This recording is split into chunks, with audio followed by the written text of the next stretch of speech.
cuando queráis o cuando necesitéis. Y eso es un buen dato. Si necesitáis saber dónde están las reuniones grabadas, lo habláis con Gaby para que ella os pueda contar dónde encontrarlas, por si tenéis que tirar de algún recuerdo, de algún comentario que hemos hecho en clase. Bueno, lo primero es que le voy a dar la palabra a Gaby, si Gaby está, aunque creo que no está, que me dijo que hoy tenía una cosa en el primer momento. Listo. Bueno, hemos tenido un pequeño problema, como todos habéis podido ver, con el tema de la actividad. Por alguna razón no se consiguió activar la actividad para que pudierais subirlo a Sicua directamente vuestro trabajo. A partir de ahora va a estar, ¿vale? Lo arreglaremos, investigaremos por qué ha sido, pero la siguiente actividad ya podréis subir los dibujos directamente a la plataforma. Habéis estado todos muy bien, me lo habéis mandado por correo o a Gaby, pues fantástico, ya he organizado los detalles y ya tenemos la rúbrica, lo tenemos, digamos, evaluado, ¿verdad? De acuerdo a la rúbrica.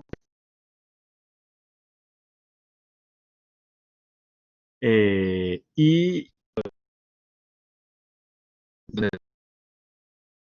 los fallos típicos que los voy a comentar ahora mismo. Para aclarar el tema de la calificación, como todos sabéis, tenéis una rúbrica, ¿vale? La rúbrica la tenéis colgada en Sicua. Bajo esa rúbrica, calificamos ahora cada uno de los pasos que vais dando. Para nosotros esos pasos son una especie como de proceso, ¿vale? Es una nota de proceso que nosotros tenemos en cuenta. La evaluación al final de cada una de las etapas. Y después evaluamos, en torno al 20%, el 15%, lo que tenéis declarado en el cronograma, evaluamos los detalles que, en definitiva, colgáis en el proyecto. Eso es lo que a nosotros más nos importa, comprobar que a lo largo del proceso habéis aprendido, pero que en el proyecto habéis hecho unos detalles increíbles, ¿vale? Y esos son los detalles que nosotros vamos a evaluar, pero hay parte dentro de esa rúbrica del detalle.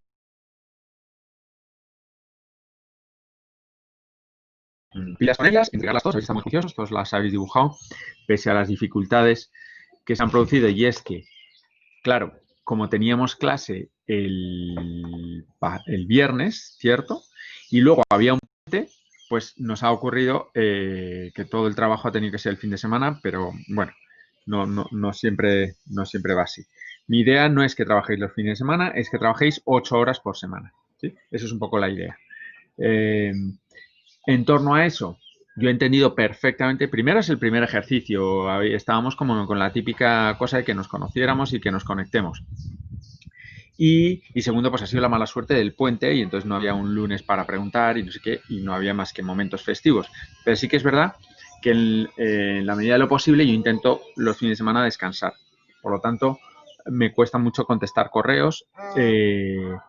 Y igual lo he hecho y lo haré si lo mandáis, pero sí puede ser que los drenéis a través de Gaby y si tenéis alguna cosa, pues no pasa nada, me lo decís y yo os atiendo, pero ojalá que sea en horario laboral, mientras se pueda, ¿vale? En la medida que se pueda. Pero vamos, que soy flexible. ¿Se os está cortando mucho? Dice por aquí Valentina. ¿Se os está cortando? ¿Sí? Bueno, pues voy a ponerme... Mira, voy a apagar la cámara, que yo creo que quitar recursos, y me voy a poner esto y si me decís que por aquí Federico y Joshua me decían que no. A ver, el proceso y finales que se trabó, dice Juan David.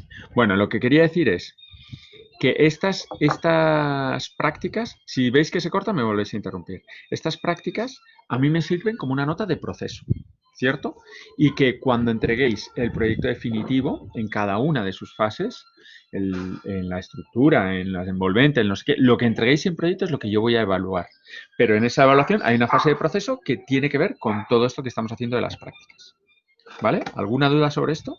La rúbrica es la misma, la que estoy utilizando para las prácticas, que la que voy a utilizar para el proyecto, que es esa que tenéis en Excel, que está muy clarita. ¿Listo? ¿Hasta aquí está claro? Importante que esto nos quedemos todos de acuerdo. Valentina, dime. Adelante, Valentina. exactamente se hace como eso en la entrega final. Valentina, no te he oído. No te he oído la pregunta, Valentina, perdóname. Vuelve a decirla. ¿Nos van a dar retroalimentación de cada entrega que hacemos semanalmente o solamente la final de esa parte del proyecto? No hay manera de dar retroalimentación de todo, porque si damos retroalimentación de todo no damos clase. Pero vais a ver qué tipo de retroalimentación voy a hacer, Valentina. Y es, ahora mismo lo que voy a hacer es abrir en un PowerPoint como 4 o 5 dibujos de ustedes para ver fallos típicos, ¿vale? Y que todos aprendamos de unos pocos dibujos, sin nombres ni apellidos, cada uno lo reconocerá o no. Y luego doy la solución a lo que sería mi detalle, ¿vale? Y entonces aprendemos tanto de los errores como de algo como teóricamente bien hecho, ¿de acuerdo? Y con eso tenemos que arreglárnoslas, porque si hacemos una retroalimentación se nos va la clase y entonces no aprendemos nuevos contenidos. ¿Vale, Ah, Valentina? ok. Sí, pero mi pregunta es más, para la entrega que tenemos de la parte de la estructura, ¿podemos hacerle correcciones, por ejemplo, la parte de cimentación? ¿O ya lo que entregamos es lo Claro, mismo? obviamente. No, Valentina. Ahora podéis hasta hacer el mismo detalle que yo os estoy contando ahora, el bueno, ¿me entiendes? O sea, Ah, el tema es que es un aprendizaje progresivo, eso no se queda estancado. Ahora hacéis un nuevo dibujo en la estructura en el que integráis la cimentación ya bien hecha, ¿no? Y entonces la estructura con la cimentación ya va a quedar bien atada. Entonces, al final, esta guía lo bueno que tiene es que se autoarregla con el tiempo, ¿no? Y al final va a quedar súper bien. Al final va a quedar un proyecto bien armado. No estoy buscando los errores, estoy buscando el aprendizaje, ¿vale? Entonces quiero que los vayáis corrigiendo claramente, ¿ok? ok, vale, muchas gracias. Ah, hombre, a ti. Bueno, entonces, en ese orden de ideas vamos a arrancar con esa breve retroalimentación de lo que ocurrió con el ejercicio. Voy a intentar no alargarme mucho para eh, poder avanzar con contenidos. Entonces, voy a hacer unos dibujos, no sé de quiénes son en este momento. Estos textos son de Gaby. Eh, me ha dejado aquí unos dibujos que son ejemplo de fallos típicos o de cosas típicas para comentar. Entonces, por ejemplo, en este primer dibujo, estáis viendo la pantalla, ¿cierto? Con que uno me diga que sí me vale. Sí, entonces, listo, muchísimas gracias. Entonces, fijaros que este proyecto, digamos, ¿no? Primero, tiene una representación, digamos, extraña, ¿no? De lo que son los pilotes, se le han quedado muy negros. Además, esto es una zapata, no es un dado, ¿sí? Y cuando tenemos pilotes tiene que haber dados. Y, bueno, esta columna está completa, seguramente habría unas esperas y luego la columna que continúa, ¿verdad?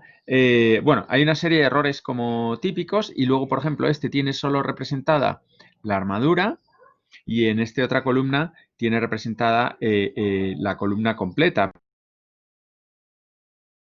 hasta abajo, en fin, hay una serie de errores de representación. Y hay errores del sistema constructivo. Este es un nivel bastante, vamos a decir, indeseable, sobre todo el detalle de la derecha.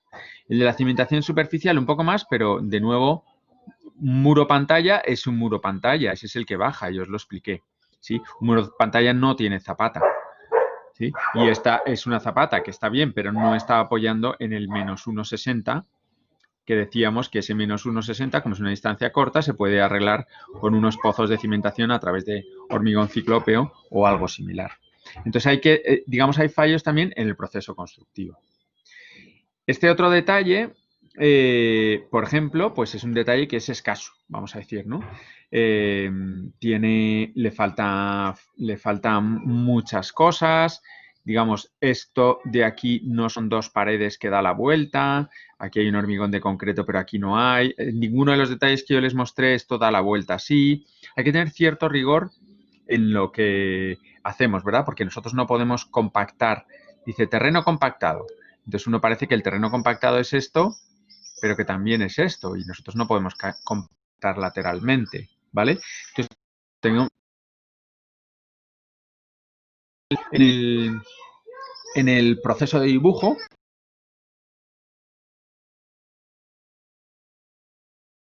¿sí? Tenemos unos apuntes en los que ya les he escrito unos dibujos.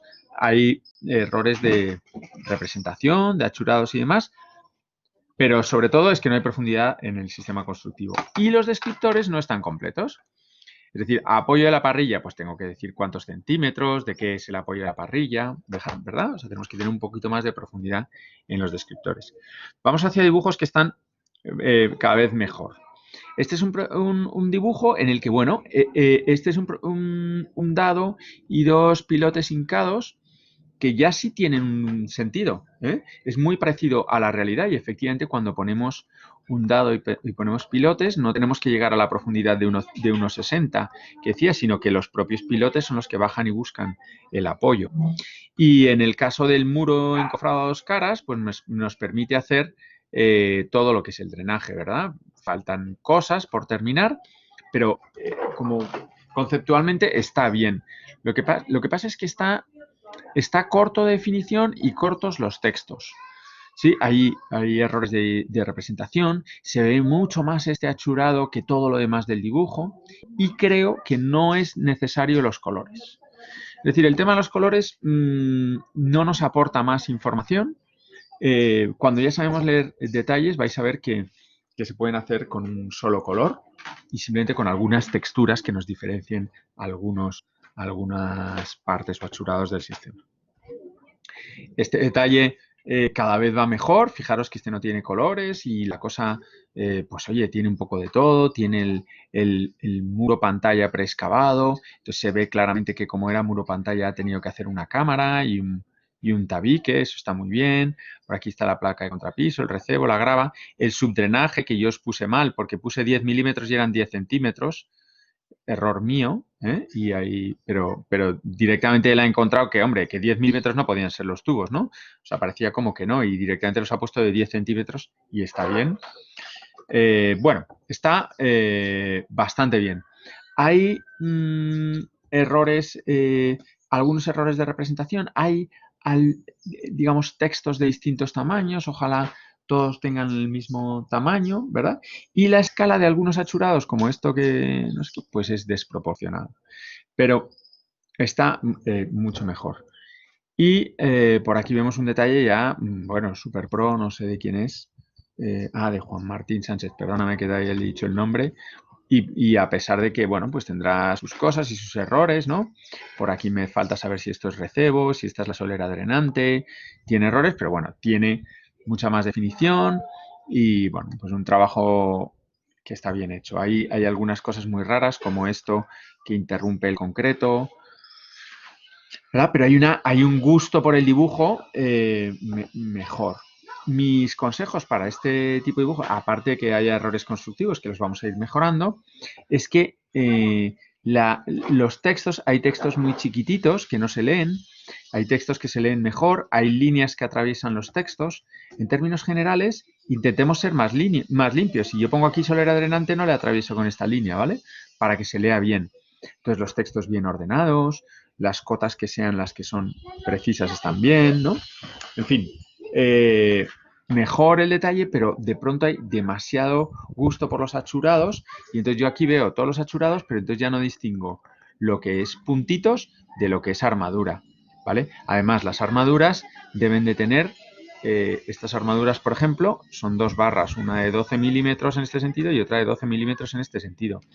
No pueden estar ocupando el mismo espacio, ¿vale? Las mallas son así, son cruzadas, pero cuando las dibujo en grande, una barra está debajo de la otra, ¿sí? O una está encima, una está a la derecha y otra está a la izquierda. Sin embargo, bueno, pues ya vemos que se puede llegar a un grado de definición que está bastante bien. Yo os presento aquí y os la dejaré para que la tengáis sin ningún problema. La solución que he dibujado yo la he dibujado en OneNote, no tengo aquí donde estoy AutoCAD, entonces lo he dibujado a mano, pero creo que está suficientemente claro, donde la primera de las soluciones de la zapata era muy similar a la que dibujé en clase, con en este caso, con un relleno de un hormigón ciclópeo para llegar desde la cota que me está dando la zapata hasta el firme, pues lo hago con hormigón ciclópeo. Encima de esa zapata, ¿dónde tengo que excavar? ¿Cuál es la cara superior de la zapata? Bueno, pues la cara superior tiene que ser la resta de estas 3 capas, que son la placa de contrapiso, el recebo compactado y la solera drenante. Entonces, a partir de ahí es donde yo excavarla. Y esto se hace en un dibujito en hoja y dice, ¿cuál es mi nivel de excavación? Pues va a ser este. Este se le llama nivel de excavación. Y vas sumando estas cifras y dices, pues mi nivel de excavación es 60 más 45, 105. Y el constructor sabe que con la máquina de excavar, ¿cierto? Pues se va a ir hasta menos 105 y va a hacer una caja hasta menos 105 para hacer la zapata. Entonces, bueno, aquí veis más o menos las cotas. Las cotas está bien que estén en un sitio todas ordenadas, que los textos sean completos. Como mínimo los textos tienen que describir como mínimo todo lo que yo os he puesto en la guía, ¿verdad? O sea, es una descripción completa. Apunto y disparo con un puntito y voy señalando cada una de las capas para que se vea exactamente que esta es una columna de concreto de 55 por 35. Estoy hablando con otra persona. Si yo no le digo que es de 55 por 35, pues le estoy restando, digamos, información, ¿no? La solera drenante, el recebo compactado, aquí tengo las cotas, en fin. Esta es una zapata convencional, pero cuando decía muro preexcavado, pues ese muro preexcavado yo lo dibujo aquí a la izquierda y él, a partir del 1,60 decía, tiene que profundizar 2 metros sobre el firme. Bueno, pues me voy hasta la menos 360 y lo marco aquí. Y el de la máquina ya sabe que tiene que ir a la menos 360 desde la cota 0 que he marcado, que es esta. Como es un muro preexcavado, yo no puedo luego excavar por detrás, que muchos de vosotros lo habéis hecho y le habéis puesto un dren por aquí. Yo no puedo porque ya digamos, esta excavación se quedó con todo el terreno por este lado virgen. Por lo tanto, la impermeabilización la produzco por este lado, como os enseñaba en ese detalle, en el que había una impermeabilización, había un tabique cerámico de 4 centímetros, la impermeabilización, una cámara drenante, ¿verdad? Y aquí un tubo dren para ayudarme el agua. Esta sería la primera de las soluciones, ¿sí? Y esta era la segunda, en la que, por un lado, teníamos una columna que debajo de la columna había 2 pilotes. Entonces, lo que ocurre aquí es un dado, no es una zapata. Está en el mismo sitio donde estaba la zapata, pero ahora en vez de ser una zapata, es un dado. Y es la que convierte la columna en dos pilotes, ¿cierto? El resto, esta parte era igual. Y por la derecha, pues en vez era un muro excavado a 2 caras. Entonces, cuando yo excavo a 2 caras, entonces sí, esto se convierte en una zapata o zarpa corrida. Esa zarpa, como no llegaba hasta el nivel de apoyo, pues había que bajar con recebo compactado hasta el menos 1,60. Y por la derecha yo puedo impermeabilizar, puedo poner mi dren, puedo poner mi grava, acá. ¿Sí? Y el agua que suba por acá se irá por estos drenes de la solera de subdrenaje. Preguntas hasta aquí. Adelante. A ver que yo vea algo, que si Juanma, no, una no veo pregunta. el chat. Adelante. ¿Siempre deben ser 2 pilotos debajo No, del dado o puede ser solo uno? no. No, puede ser 1, 2 o 4 o 6. Depende de la carga que lleve el pilote. De la columna, perdón. Es decir, si es una... yo lo enseñaba el proceso constructivo de cimentación, había pilotes que tenían debajo columnas que tenían debajo un pilote, había columnas que tenían 2, otros pueden llegar a tener 4. ¿Por qué? Depende de si la columna me trae mucha carga, porque yo tengo que disipar esa carga a través del terreno, por rozamiento o en punta. Entonces, a lo mejor lo consigo con 1 o a lo mejor necesito más.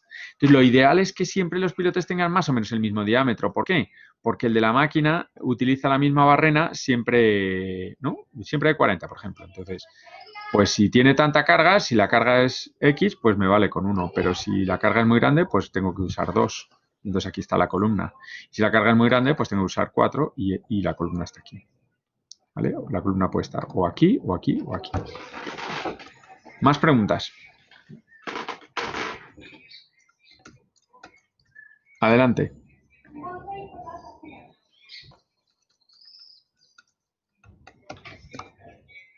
Adelante. Es que no te veo, entonces coge el micro y habla. Hola Juanma, espera para ver si esa presentación la pueden subir a Cuba o algo para poder hacer mucho mejor las correcciones. Claro que sí, claro que sí. Esta lo voy a subir ahora sí, Cuba.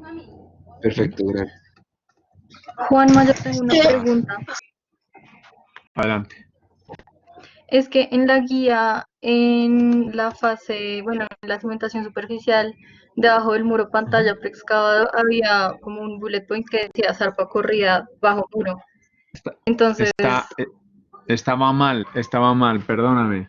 Había una, digamos, en el copia-pega de las características se quedó la zarpa, pero debajo de una pantalla preexcavada no puede haber zarpa. Entonces eso estaba mal en la guía. ¿Eh? Gracias por aclararlo. No pasa nada. ok.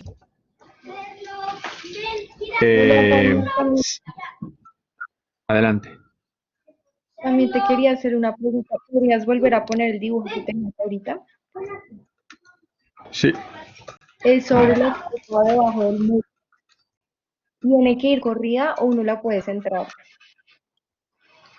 No, puedes centrarla. O sea, esta situación yo la he puesto así porque me interesa sacarle este taquito para encima poder ponerle este dado y encima de este dado colocar mi tubo, ¿vale? Longitudinal a lo largo de todo. Entonces es un apoyo para es un tema constructivo, ¿eh? Pero esta zarpa podría ser totalmente un tacón, ¿vale? Pero entonces, claro, ya pues yo tengo que excavar hasta aquí, tengo que hacer esto, pero está mejor apoyado sobre concreto. O podría estar centrado perfectamente. Incluso podría tener la zarpa hasta afuera. Eso es muy inusual, pero podría ser, ¿vale? Es muy inusual.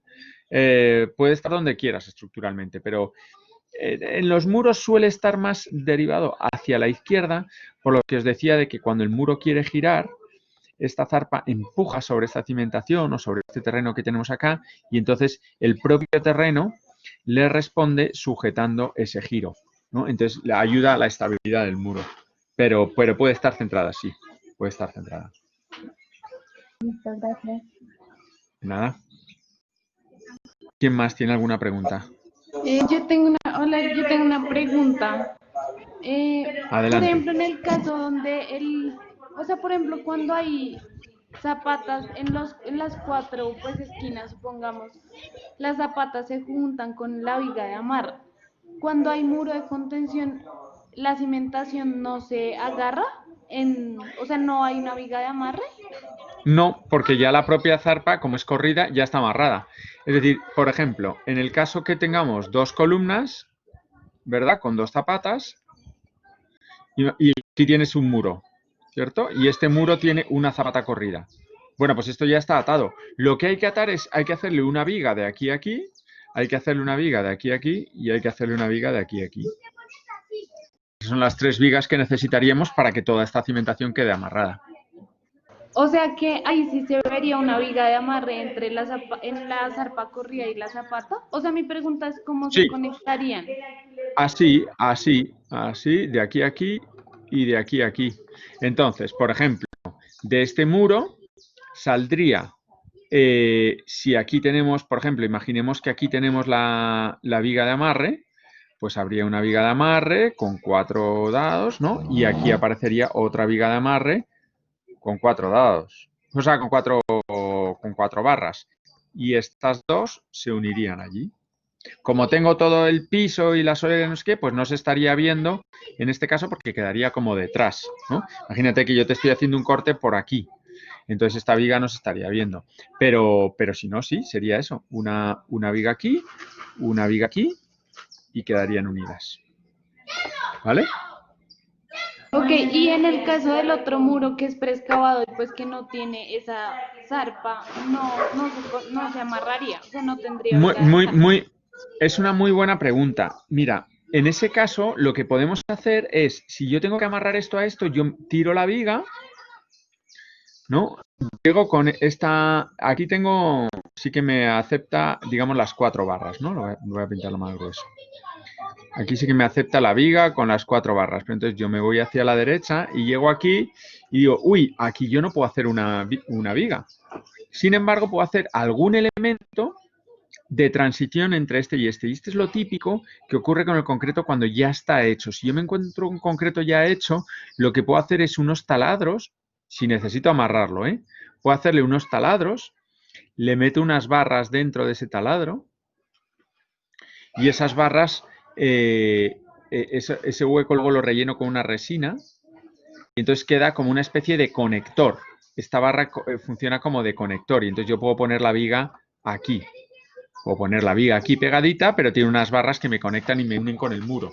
Y entonces he conseguido amarrar, digamos, aquí tendría el muro, aquí tendría esa viga, ¿no?, que está yuxtapuesta a él, esta llega por acá y en estos puntos conecto con estos conectores. ¿Sí viste? ¿Entendiste esa parte? Sí, sí, sí. Perfecto. Eso nos va a pasar muchas veces. Es decir, cuando yo tengo un muro, de concreto, ¿qué pasa? Espérate que se me movió todo el dibujo. Cuando tenga un muro de concreto que es pasante y ya está construido, ¿verdad? Y luego le quiero poner algo, cualquier cosa, voy a tener que hacerle esos taladros para ponerle aquí una placa de acero y entonces poner una viga o una cosa posterior, ¿vale? Si no, lo ideal siempre es que haya una unidad de obra en la que yo haga el muro, construya el muro hasta aquí y le dé sus esperas. Construya una viga y hormigone todo este conjunto de una vez. Entonces, al hormigonar todo este conjunto de una vez, se queda perfectamente trabado y con el siguiente. Eso lo vamos a ver ahora con la columna, ¿vale? Es mejor que hacer primero el muro de una vez y luego tener que conectar contra él. ¿Sí? ¿Me siguen? Sí, sí me quedó claro. Gracias. A Juan. vosotros. Adelante. ¿Cómo A mí no me había quedado tan claro lo de la cota de cimentación. Perdón. La cota de apoyo de cimentación. Ahora seguimos, que por ahí Jessie te estaba también tomando la palabra. Mira, la cota de cimentación yo os ponía que era menos 1,60. Claro, si tú vas contando la solera drenante, el recibo compactado, el no sé qué, te dan una serie de centímetros. Si le pones la zapata, dices, hombre, pues yo la zapata la apoyo a la cota menos 1,05, ¿no? Porque es que he ido sumando. O sea, si esto mide 20, 15 y la zapata mide 60, la cota de apoyo es menos 1,05. Pero aquí no hay firme. Entonces yo os explicaba que en ese caso yo puedo profundizar el agujero y hacer un pozo que me restituya esta parte del terreno donde aquí todavía no es firme el terreno, ¿no? El terreno firme se encuentra a partir de unos 60. Y ese agujero lo relleno de un hormigón ciclópeo, que os expliqué el otro día lo que era, un concreto ciclópeo, ¿no? Y con eso, pues he llevado la resistencia, he llevado la carga de la columna hasta este punto menos 1,60. Sí, gracias. No, Juan, Yesid. hay una cosa que de pronto hay que explicarles a ellos en la unión entre las pantallas y las vigas de amarre de las cimentaciones que cuando se funde cada uno de estos elementos que se arma a través de estas cucharas gigantes que no recuerdo aquí cómo se llaman, son elementos que quedan sueltos entre uno y otro y usualmente se amarran a través de una viga superior, una viga de cabezal a la cimentación y es básicamente porque el proceso de cada una de estas pantallas cada una de estas pantallas excavadas funciona independientemente. Entonces, normalmente se cosen después con una viga arriba y a nivel de cimentación. No. Sí, os voy a explicar eso que está diciendo Yesid es muy importante. Lo voy a explicar en un segundo. Lo que pasa es que, bueno, yo estaba dibujando un muro que no llegaba hasta abajo y os lo explico. Mira, Okay. Imaginemos, Qué pena, Juan. Imaginemos que tenemos, que yo voy a hacer una pantalla preexcavada y la cabeza es el sótano. ¿cierto? Perdón, y la cabeza está aquí. Entonces, claro, yo voy haciendo elementos de 2 metros con esa cuchara gigante. Es un elemento que tiene, sí, 2 metros, luego hago otros 2 metros, ¿sí? Luego otros 2 metros, y es lo que está diciendo Yesid, que estos quedan desconectados. Entonces, lo que se hace es que aquí arriba se le arma una viga cabezal, que es la que une toda la pantalla, ¿cierto? Entonces, todas las pantallas siempre tienen aquí la armadura y aquí tienen una viga de cabeza. Entonces, ¿qué pasa? Que hay veces que este muro está sirviendo, además, para hacer un sótano. Entonces, si yo estoy haciendo la pantalla excavada y me voy hasta aquí abajo y quiero hacer un sótano aquí, cuando yo excavo este sótano, pues me queda este elemento así. Yo puedo hacer la viga cabezal aquí arriba. ¿Sí? Yo hago mi pantalla y hago mi viga cabezal y estoy ya uniendo todos los tramos de pantalla. Perfecto. Pero luego excavo y me encuentro aquí abajo con el muro tal cual, ¿no? Me encuentro con el muro tal cual y aquí es donde yo voy a hacer la cimentación de esta columna. Entonces, claro, la viga que viene por acá, digamos, aquí habrá una placa que se une a la viga cabezal pero ya es una placa aérea. ¿Sí? Una placa del primer piso. Pero la del sótano, pues está llegando contra un muro que no tiene viga cabezal. Lo ideal es que este muro llegue hasta aquí, la columna está aquí y armo una viga entre ellos dos. Eso está perfecto. Pero aquí pues me he encontrado con la pared, porque cuando he excavado me he encontrado con la pared. Entonces es cuando os digo que tenemos que meter ahí algún elemento, algún refuerzo que me lo conecte. ¿Vale? Sí. ¿Listo? Sí, ese sí, Juan. Gracias. Qué pena interrumpir. No, perfecto. Bueno, chicos, pues ahí tenéis. Os voy a dejar la presentación. Si tenéis alguna otra duda, pues me la preguntáis o a través de Gaby. Pero vamos a intentar avanzar y como iremos iterando sobre el mismo modelo, pues iremos corrigiendo los detalles también más adelante, ¿vale? Entonces, bueno, muchas gracias por el trabajo so far. Y vamos a continuar con sistemas esqueletales. Vamos a florecer de la cimentación, ¿vale? Entonces, esta presentación es muy larga, la pretendo dar en 2 días, entonces de algunas partes iré más rápido y si tenéis dudas pues me preguntáis. Bueno, vamos a ver 2 tipos de concreto, bueno, fundamentalmente el concreto in situ, porque el concreto prefabricado es una rama de concreto que como en este ejercicio no lo vais a trabajar tanto, no vamos a profundizar, pero quiero que lo conozcáis. Entonces os voy a dar algunos nombres y tal para que lo tengáis en la cabeza, pero no vamos a verlo en profundidad. Entonces, para ver el tema del concreto, el otro día me di cuenta que necesitamos saber un poco más qué es eso del concreto, ¿vale? Porque os he metido en el concreto y quizá no sabéis exactamente qué es. Pero entonces vamos a profundizar sobre eso. El concreto reforzado es un elemento que es capaz de sufrir esfuerzos de tensión y de compresión o combinaciones, es decir, flectores. Y vosotros sabéis, ¿no? Una cosa es comprimir un objeto, otra cosa es tirar de un objeto y otra cosa es flectar ese objeto. Si yo lo flecto, estoy combinando compresiones y tracciones, ¿vale? Entonces, el concreto en sí, este concreto que veis aquí cayendo, este concreto, ese no aguanta tracciones, es una piedra. Las piedras no aguantan tracciones. Lo que aguanta la tracción son las barras, que os lo decía el otro día, ¿no? Estas armaduras interiores. Entonces, lo que voy a buscar es con esas barras colocarlas fundamentalmente donde tenemos las tracciones. Ese es como el secreto del concreto, ¿vale? Eso sí, el concreto, cuando tú lo aprietas, si lo aprietas mucho, él funciona súper bien. La compresión funciona muy bien, ¿vale? Es en las tracciones donde no funciona tan bien. ¿Qué significa concreto in situ? Bueno, que lo vierto en el sitio.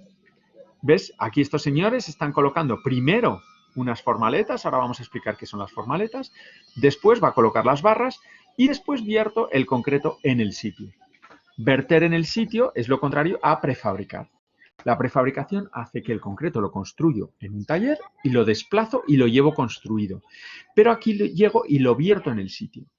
¿Vale? Es un vertimiento de un material que es líquido, que utiliza unas formaletas o encofrados, me vais a oír hablar de encofrados muchas veces porque es como los llamamos en España, aquí se llaman formaletas, pero que son básicamente unos moldes donde dejamos que el concreto endurezca.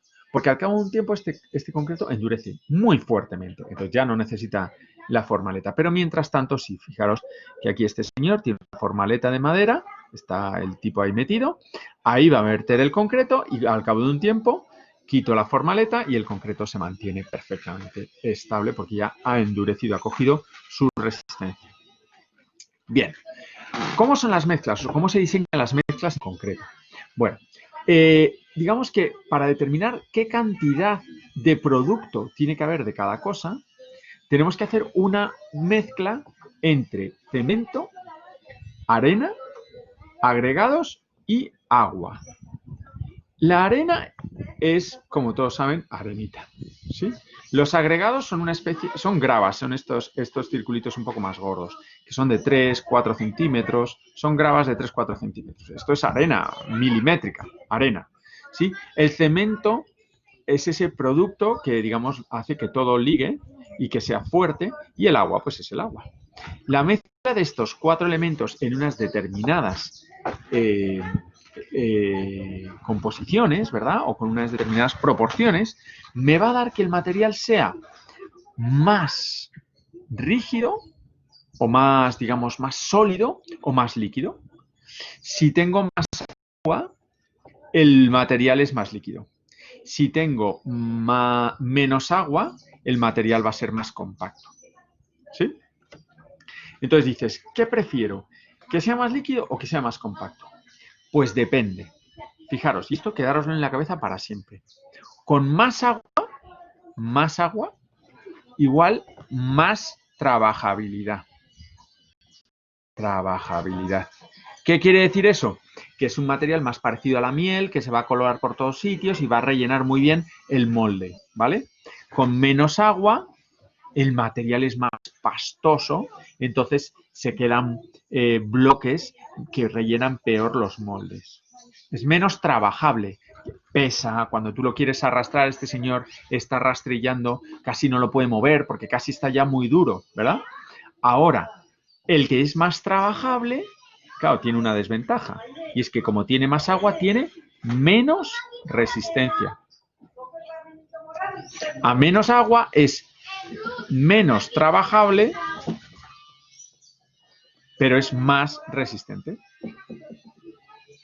Y esta combinación es la que siempre trabajamos. Si tenemos un material que es muy crítico, o sea, perdón, es una columna muy crítica y necesitamos que sea más resistente y no nos la podemos jugar, pues la hacemos menos trabajable. Y si tenemos un objeto que es, digamos, nos interesa poder malearlo mejor o moldearlo mejor, pues trabajamos un objeto con más agua, ¿vale? Esa es la combinación que necesitamos.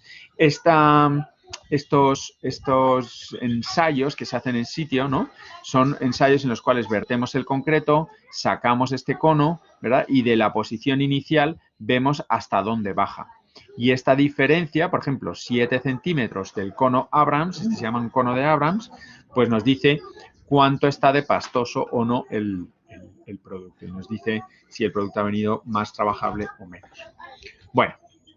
Esta relación entre el agua y el cemento es de lo que se estaba hablando, no que aprendáis estos números, ni mucho menos, pero quiero deciros que cuanto más cemento y menos agua, más resistente, que es lo que os acabo de decir, y cuanto menos cemento, será más trabajable, pero será menos resistente. Entonces, las resistencias en función del agua y cemento, pues son estas, ¿no? O sea, menos agua, pues aguanta 418 kilos por centímetro cuadrado. Cuando tengo más agua por cada kilo de cemento, pues aguanta mucho menos, ¿vale? Simplemente que os quedéis con eso. Eso es lo único que vosotros necesitáis saber. No es todos los números, pero sí saber que cuando el hormigón viene muy poco trabajable, pues va a ser muy difícil que permee por todos los huecos y demás. Con esto uno hace pruebas de rotura. Las pruebas de rotura del concreto lo que se hace es que básicamente se sacan unas probetas, que son estos cilindros, y se meten en una máquina. En la universidad tenemos varias máquinas de estos, hasta que se rompen.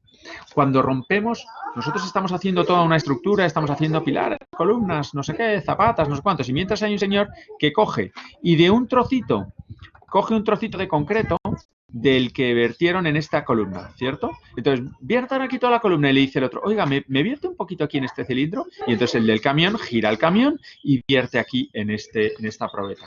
Este señor se lleva la probeta a un laboratorio, la rompe y dice, oiga, este me ha dado una resistencia X. Bueno, esta resistencia X es la misma resistencia que tiene esta columna, ¿verdad? Porque está hecha en el mismo día a la misma hora. Esto lo que hace es que te permite entender en todas las fases de la obra cómo está quedando el concreto. Porque si yo voy cogiendo probetas de distintos elementos pues, estadísticos de la obra, voy sabiendo cómo va a resistir ese elemento que hormigone ese día. ¿Listo? Bueno, ¿cómo es la forma de preparación?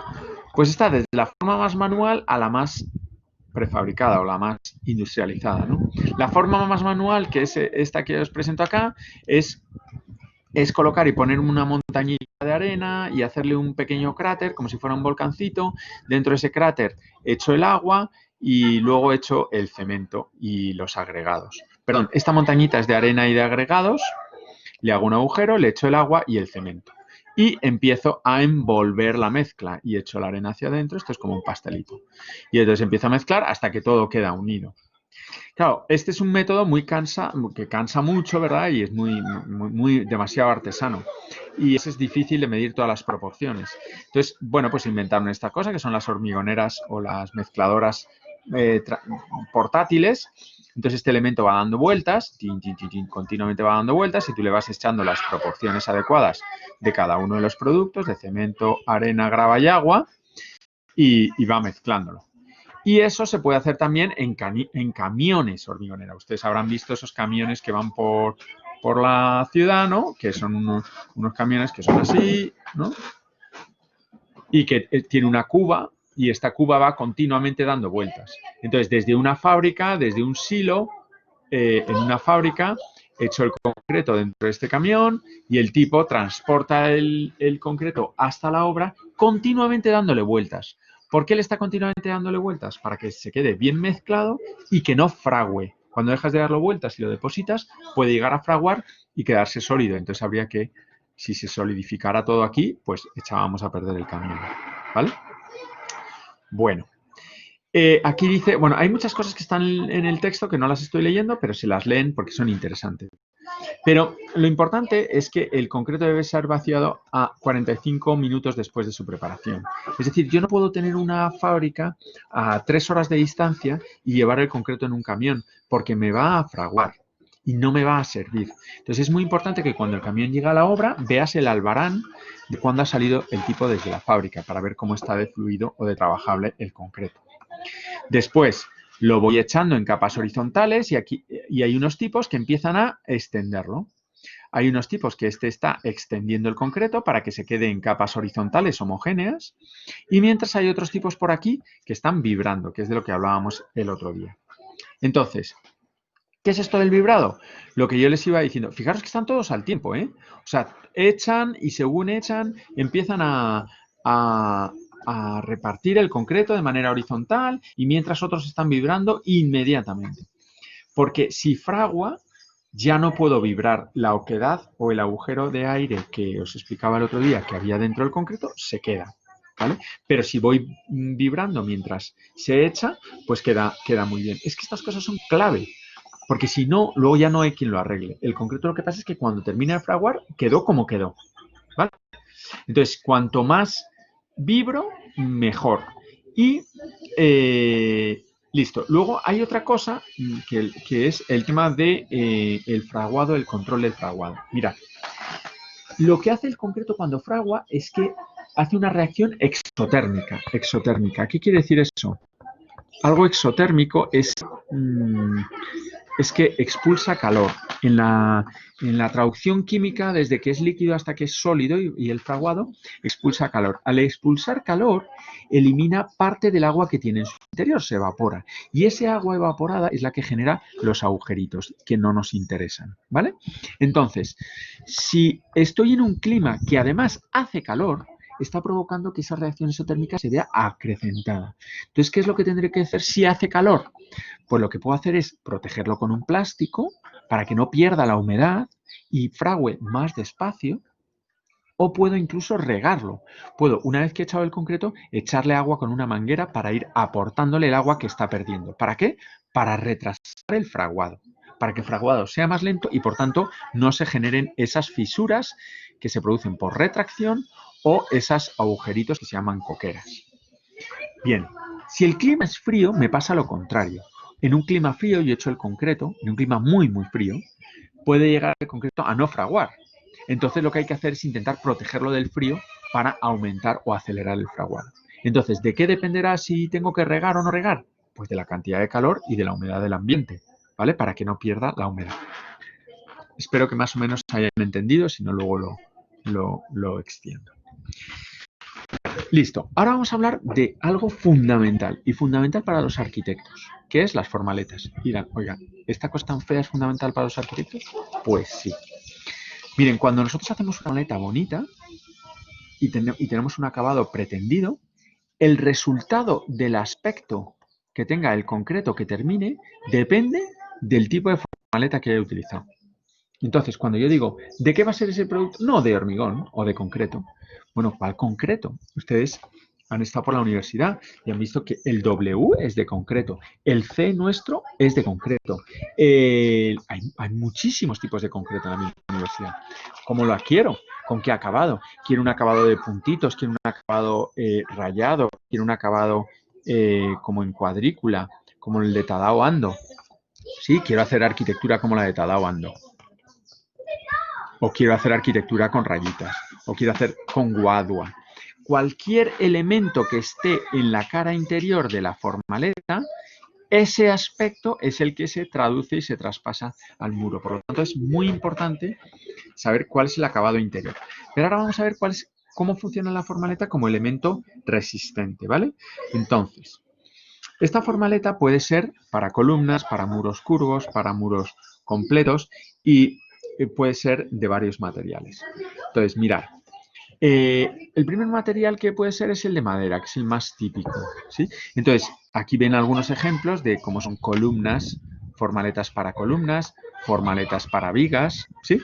Entonces, lo importante es que toda esta columna, más este pie amigo, más esta superficie, más estas guías, más esta no sé qué y tal, todo acaba en intentar hacerle un molde a la viga. El elemento estrella es esta viga que la quiero construir en el aire. Entonces, tengo que hacerle toda esta cimbra para conseguir generar este elemento, que solo funciona mientras está fraguando. Cuando termina de fraguar, yo borro todo, quito todo el encofrado y ahí queda la viga en el aire, ¿sí? Pero hasta que fragua no. Entonces, por ejemplo, este es un tablero fenólico, un tablero con una textura súper lisa, ¿vale? Que queda así como cuando tocas el concreto y parece que está plastificado. Entonces puedes tener finales plastificados o puedes terminar con tableros OSB. Cuando vuestros profesores de talleros digan de qué está terminado el muro de concreto del fondo, tendréis que decir de qué lo habéis terminado, ¿vale? ¿Cuál ha sido la formaleta que habéis utilizado? Bueno. Un primer material o un segundo material que podemos utilizar es el acero. Aunque el acero suele estar combinado, estos encofrados de acero o formaletas de acero pueden tener el acero como elemento resistente y pueden contener dentro unos tableros de madera. Estos tableros de madera, que son los que puedo ir sustituyendo, ¿verdad? Entonces, el acero es eterno y lo que voy sustituyendo es este tablero de madera cuando se va gastando. Entonces, el acabado final es el del tablero de madera. Pero pueden ser otros. Y aquí os pongo ejemplo, cartón, icopor, OSB, virutas. Mira, este es un tablero de OSB, este también es de OSB. Este es un cartón, se utiliza mucho para columnas circulares. El cartón da una textura absolutamente casi plástica, ¿no? Muy satinada. Pueden utilizarse icopores, ¿verdad? Este es unos elementos de icopor que hacen de formaleta, porque yo aquí encima voy a verter concreto. La formaleta que hay por aquí abajo es el icopor. En fin, hay muchos tipos y los que ustedes quieran, ¿sí? La guadua se utiliza mucho, en fin. Entonces, ¿cuáles son los pasos que yo tengo que hacer para colocar la formaleta? Bueno, lo primero es colocar la formaleta, darle la forma. Esa forma puede ser prefabricada, con elementos prefabricados, o puede ser todo lo artesanal que nosotros queramos, ¿vale? Porque, claro, las formaletas prefabricadas nos dan para muros tipo o columnas tipo, pero cuando yo quiero hacer una forma extraña o quiero hacer un concreto que es así, pues no tengo más remedio que hacerle una formaleta que vaya siguiendo este juego, ¿verdad?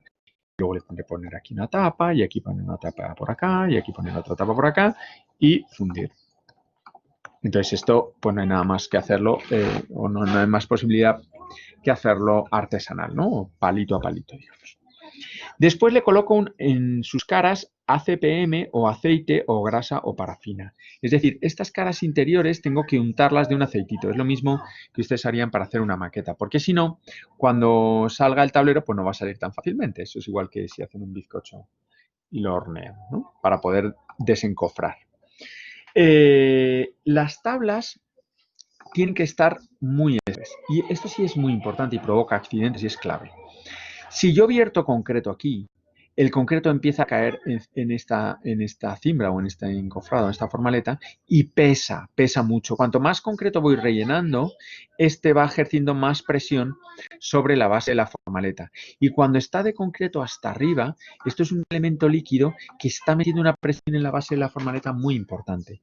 Y por eso tengo que asegurarme que es estable mientras es líquido. Cuando fragua ya no hay ningún problema, yo lo quito todo y ya no hay ningún problema. Pero fijaros que todos estos pie amigos y estas vigas y estos clavos aquí, estos taches, todo esto está haciendo que se contenga esta pared de formaleta para que cuando yo vierta el hormigón no se me venga por abajo y no salga, ¿vale? Entonces, otra forma de hacer para que esto no se vaya es colocarle unos fork clamps. Los fork clamps los ven aquí. Un fork clamp es los... Si tengo dos tableros, yo puedo o poner un pie amigo para que este no se caiga, o coger este tablero y pasarles un cable, o sea, una barra de acero y apretar aquí y apretar aquí. Entonces, lo que estoy haciendo al apretar aquí y apretar aquí es que cuando esto intente irse, ellos dos funcionan como un sándwich y no se va, ¿vale? Esos fork clamps los vamos a ver un poco más adelante. Después, vierto el concreto, ¿sí? Y la formaleta la puedo retirar entre 1 y 4 días después del vaciado si la temperatura no es inferior a 4 grados centígrados. Es decir, que depende de la temperatura, del tipo de concreto, de si hace más calor o hace menos calor. El fraguado va a ser más rápido o más lento y puedo retirar mis formaletas antes o después. Y les cuento que esto es importantísimo, porque si estoy haciendo un edificio alto, imagínense, entonces yo hago mi primera formaleta, y fundo. Y pongo mi segunda formaleta y fundo. Y pongo mi tercera formaleta y fundo.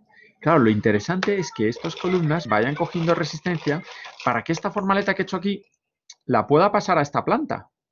Y empiezo a tener otra formaleta y fundo.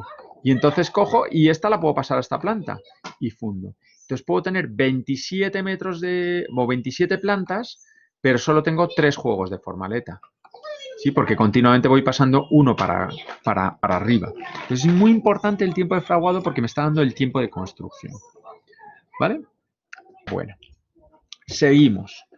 Formaletas tradicionales, las de madera que les estaba explicando. Entonces, por ejemplo, la madera, ¿por qué hay ventajas? Bueno, para las cimentaciones es clave, porque cuando en las cimentaciones, pues esto es un juego casi imposible de hacer con otro material que no sea de madera. ¿Vale? Porque es una casuística tan desordenada que no hay nada que esté prefabricado que tenga como estas dimensiones, ¿no? Bueno, además hay otra serie de ventajas y tal que ven ahí.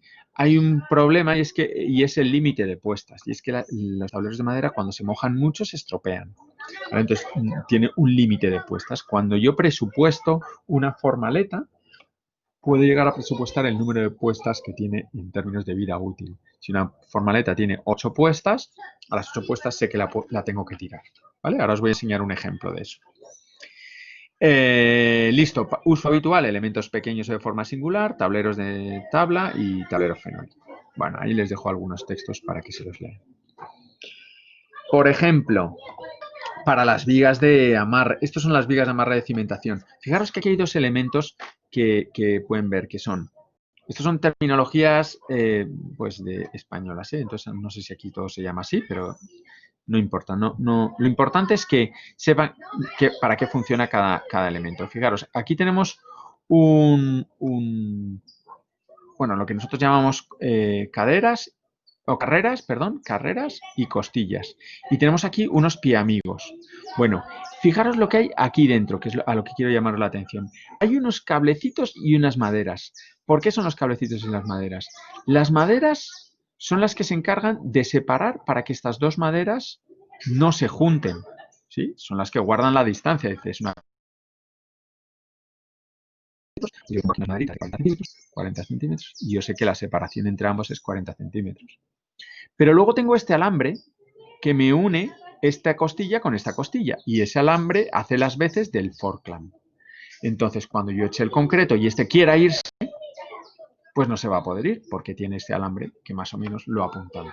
Si se me va a ir, pues yo le tengo este pie amigo para que apriete aquí en la base y no se me escape por ahí el concreto.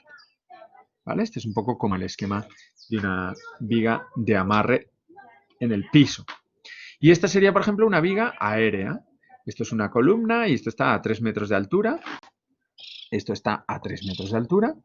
Y yo me tengo que construir lo mismo que había construido en el suelo, pero en el aire.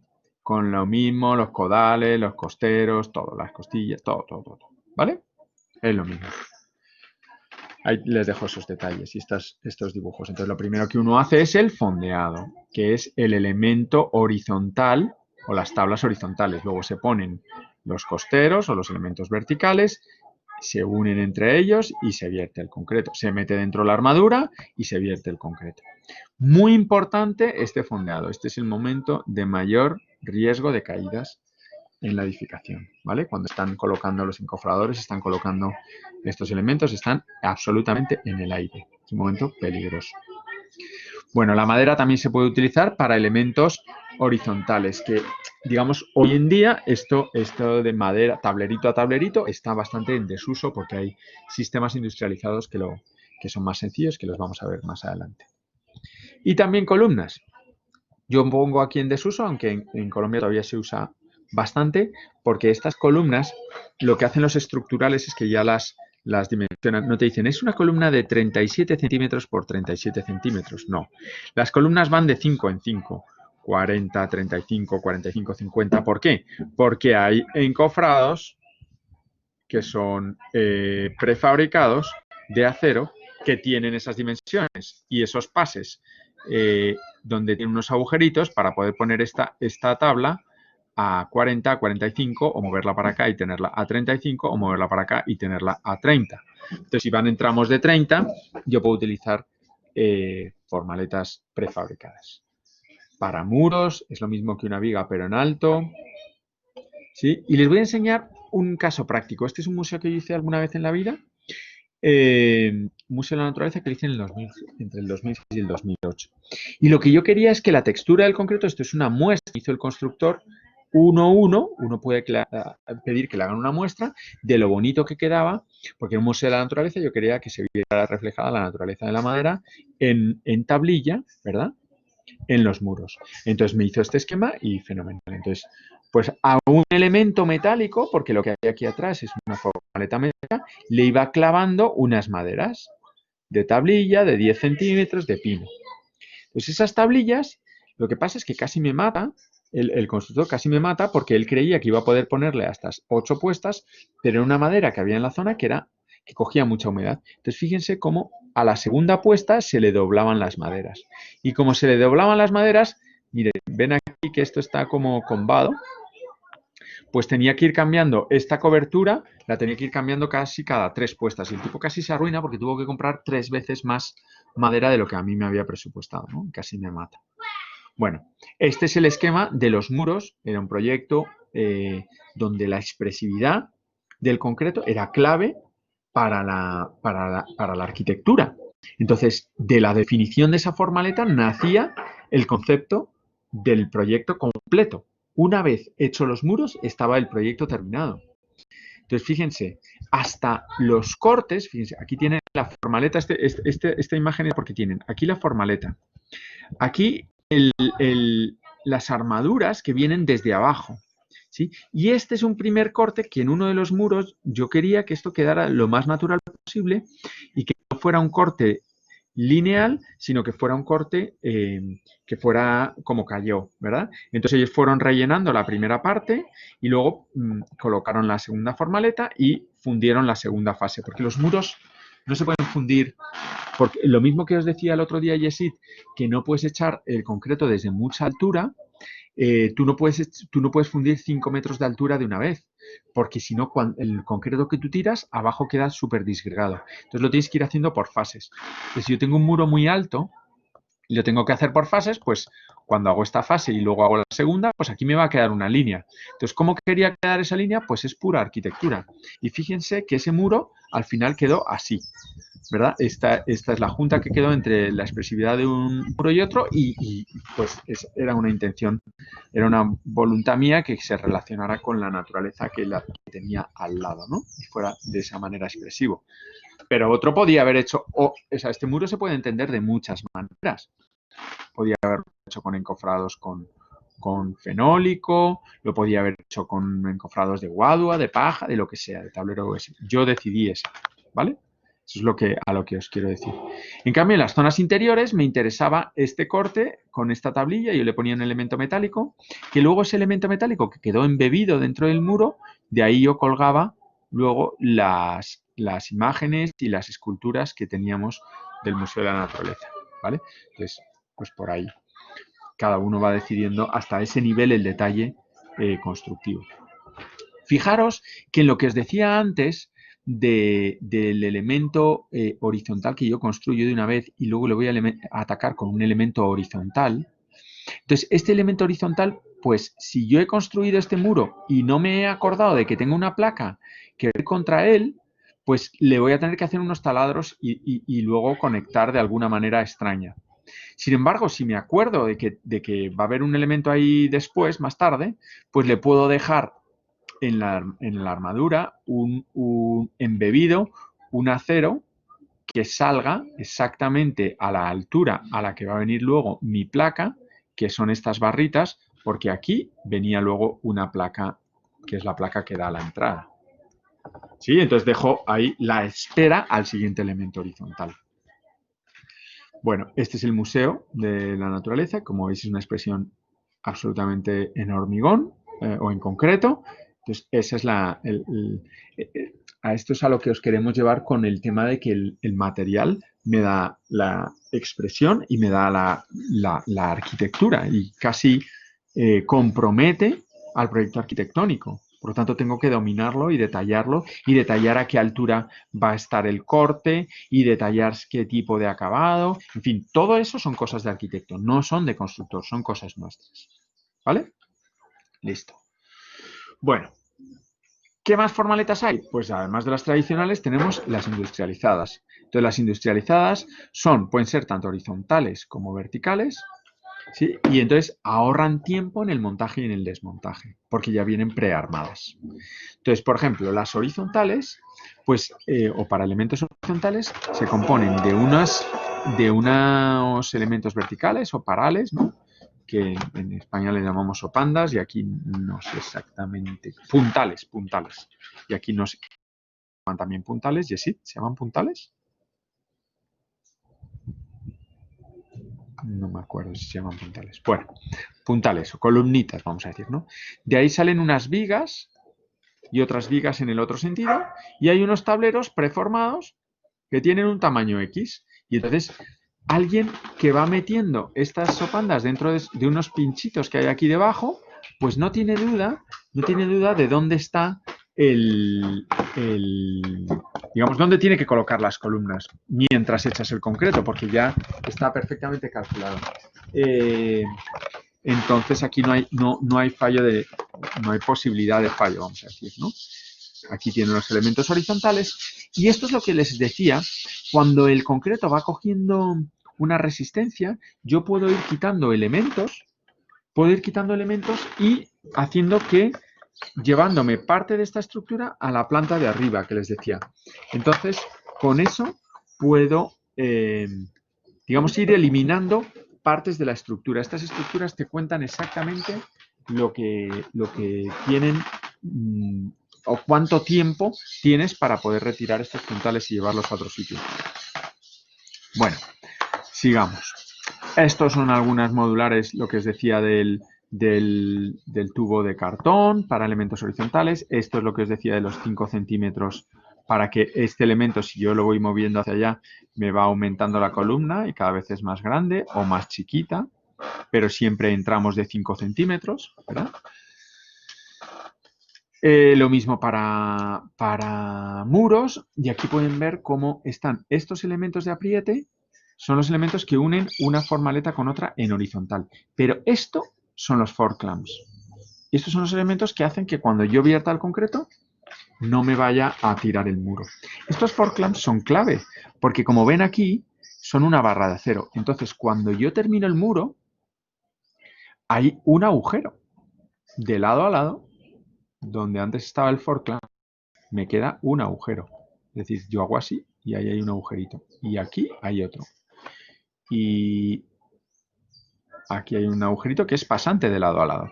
Entonces, estos agujeritos, ojo, porque si es un elemento de cimentación, por aquí pasa el agua. Vamos, básicamente que si yo echo un ojo por aquí, veo al otro lado, ¿vale? Entonces, se le puede poner una tapa, se puede rellenar posteriormente, en fin, o puede quedar como un elemento modular del muro. Y estos fork clamps son la clave del diseño de Tadao Ando. Entonces, mírenlo en Tadao Ando, cómo él registra esos fork clamps y también de muchos arquitectos. El concreto que queda al final es un concreto que se compone de juntas, porque aquí detrás, entre este elemento y este elemento, se produce una junta que queda grabada en el concreto y agujeritos que son los fork clamps. Ese diseño lo tenemos que hacer. ¿Ver? Aquí está el diseño de un muro en el que claramente este era un encofrado y este no era de fork clamps porque iba contra la pared, pero si tuviera fork clamps aparecerían aquí 4 agujeritos, ¿vale? Y seguramente aquí otros agujeritos porque este muro es muy alto. Es muy importante que vean aquí cómo este muro, que era bastante alto, aquí no ven que tiene como un reloj como de otro color. Esto es lo que les hablaba a Yesit el otro día. Este se ha vertido desde arriba y aquí abajo ha quedado disgregado. Lo que pasa aquí es que si yo no afianzo muy bien la formaleta contra el piso, el líquido, o sea, el agua, se me filtra por acá y se escapa cuando estoy vertiéndolo. Y entonces se forman esta especie de elementos donde lo que falta es parte del agua. La masa ya no es completa, sino que falta el agua. Y por ahí puede entrar humedad, y además es feo. Es decir, hay que tener cuidado para que no nos pase. Bueno. Hay otras formaletas modulares. Estas son unas trepadoras, ¿verdad? Que es un elemento bastante ingenioso que va subiendo a medida que voy fundiendo, ¿no? Y se sujetan una a la otra. Es como como estos señores que se suben a las palmeras, ¿verdad? Y que ponen 2 pies y se atan con una especie de cuerdas y ellos van subiendo. Sí, pues esto es como que se atan una a la otra, entonces se van desplazando y subiendo y van trepando a medida que van vertiendo el concreto. No les pongo mucha atención a esto. Las mesas voladoras, que son unas mesas que, digamos, toda ella ya viene armada, no tengo que ir palito a palito y simplemente la desplazo y la traslado de una zona a la otra, en fin. Bueno, el vibrado, ya les he hablado un poco qué es. Aquí hay como distintos sistemas de vibrado. Este es como más super mega pro. Esto es lo más típico, que es vibrar con una porra y vas vibrando para que con esta vibración va quitando los elementos y sacar el aire que queda ocluido dentro del concreto. Este es el tema del curado. Fíjense cómo este señor está curando y está llenando de agua porque aquí hace mucho calor, ¿no? Y entonces hay que regar para que tarde más tiempo. También se puede proteger con plásticos. Para el frío, puedo proteger con plásticos para el frío y proteger el plástico para el calor, porque con el frío lo que hago es que no me caiga nieve sobre este elemento y lo protejo del frío. Y para el calor lo mismo, hago que el sol no le afecte tanto, ¿no? Bueno, con eso voy manejando que las cosas pues digamos, fundan cuando yo quiero. Estos son los métodos de curado. Bueno, y ahora les voy a enseñar como antes de mostrárselo en imágenes, cómo sería el proceso constructivo de una columna. Entonces, vamos a salir de la cimentación. Yo tenía que el otro día les expliqué cómo la cimentación, ¿verdad? Es una zapata, todo esto no lo vuelvo a explicar. Con el concreto de limpieza, con mi parrilla, que está separada del suelo, y con la espera. Pues esta espera yo les dije que tenía unos flejes. Entonces aquí tenía la excavación y habíamos puesto la armadura. Ya tengo el molde. El molde natural de la cimentación es las propias paredes de la tierra. Pero después ya pues fundo y ya tengo la cimentación. Entonces cuando ya tengo la cimentación fundida, lo que me van a aflorar son las esferas o las armaduras de arranque. Entonces arranca la columna. La columna es un elemento que tiene esta forma, el acero tiene esa forma y cuando llega a la placa se dobla un poquito y se mete en la placa un poquito, se hace como un embotellamiento, un pequeño, sí, como una reducción de su sección. ¿De cuánto es esta armadura? Pues fijaros, si yo tengo un elemento de acero con sus flejes, si la columna es de 40, imagínense, 40 por 30, y dijimos que aquí estos son 5 centímetros por cada lado, pues lógicamente esta armadura no tiene 30, tiene 20. De aquí a aquí hay 20, ¿cierto? Pero además va a haber una columna por encima, una planta más arriba, que se une a esta. Entonces lo que hago es que las barras de las esquinas las doblo un poquito para adentro, para que entre la siguiente. ¿Dónde se produce ese doblado? Pues ese doblado se produce exactamente en la placa. ¿Por qué se produce en la placa? Para que sea entero el acero de la placa para abajo y entero el acero de la placa para arriba. Y esta es la longitud de traslapo. Traslapo entre la columna 1 y la misma 1, pero en la planta 2. ¿Sí? Entonces yo doblo un poquito esta columna a la altura del traslapo. Entonces, me vengo con esta armadura y la coloco aquí, que tiene longitud de traslapo, tiene el doblado, que es muy leve, ¿eh? El doblado es lo suficiente para que las barras de arriba puedan enganchar dentro de esas, ¿no? Cuando esta armadura tiene sus propios flejes, entonces llegamos, le colocamos sus propios flejes y viene armada hasta aquí, hasta arriba.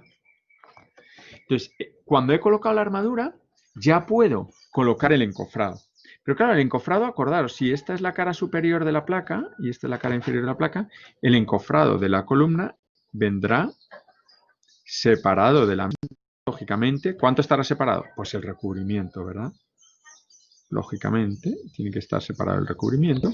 Entonces aquí hay unos separadores, luego les enseñaré cómo son esos separadores, para que este elemento nunca se quede pegado a, digamos, aquí estén los 5 centímetros de recubrimiento necesarios y que cuando yo vierta el concreto hasta aquí, vierta el concreto hasta ahí, pues el concreto rellene por los lados la columna y la columna realmente quede más grande que el propio acero. Entonces, ¿hasta dónde fundo? Pues lógicamente fundo hasta la cara inferior de la placa. ¿Para qué? Para que luego en la placa yo pueda meter aquí la viga, la armadura de la viga, ¿sí? Imagínense que la viga es así toda continua y pueda fundir la viga. Y fundo la viga. Es decir, coloco este encofrado, lo retiro, ¿sí? Lo retiro, ya me queda, tan solo me queda la columna. Pongo el encofrado de elemento horizontal.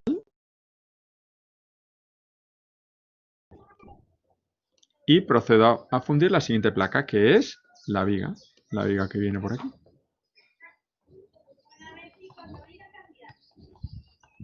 del cual pongo primero la armadura y después, ¿no? Y después primero pongo la armadura.